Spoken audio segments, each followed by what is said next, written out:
ગામમાં હેમંત અને તેની દીકરી આશ્વિના ખુશ રહેતા. હેમંત રોજ પોતાના ખેતરમાં કામ કરતો અને આશ્વિના સ્કૂલ જતી. ગામના લોકો હંમેશા આશ્વિનાની બુદ્ધિ અને ધીરજની વખાણ કરતા. એક દિવસ ગામમાં મેળો લાગ્યો. હેમંત અને આશ્વિના પણ ત્યાં ગયા. ત્યાં ખેલ અને રમતો ચાલી રહી હતી. એક રમતમાં છોકરીઓ અને છોકરાઓ બંને ભાગ લઈ રહ્યા હતા. હેમંતને ડર લાગ્યો. આશ્વિના તોરે તો કેટલું પણ શક્તિશાળી બન્યું, પણ સાવધ રહેશી.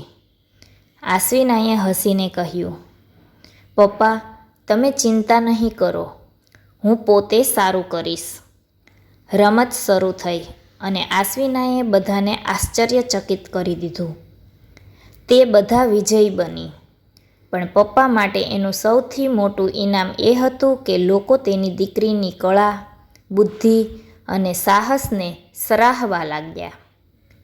ઘરે આવતા હેમંત આશ્વિનાને ગળામાં લગાવીને બોલ્યો, મારી દીકરી, તું એ માત્ર મારી દીકરી નહીં, પણ મારા ગૌરવનો પ્રતીક છે. દુનિયાને બતાવી દીધું કે દીકરી કોઈથી ઓછા નથી. આ સમાચાર ગામમાં પ્રસરી ગયા.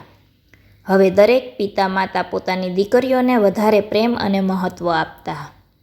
હેમંત ગર્વથી હસતો અને આશ્વિના પણ પોતાને પપ્પા માટે અદ્ભુત બનાવતી. આ વાત પરથી આપણને શીખ મળે છે કે સાચો પિતા એ છે કે જે પોતાની દીકરીને પ્રેમ અને આત્મવિશ્વાસ આપે, અને દીકરી એ સમાજ માટે પ્રેરણારૂપ બનવામાં ક્ષમતા ધરાવે છે.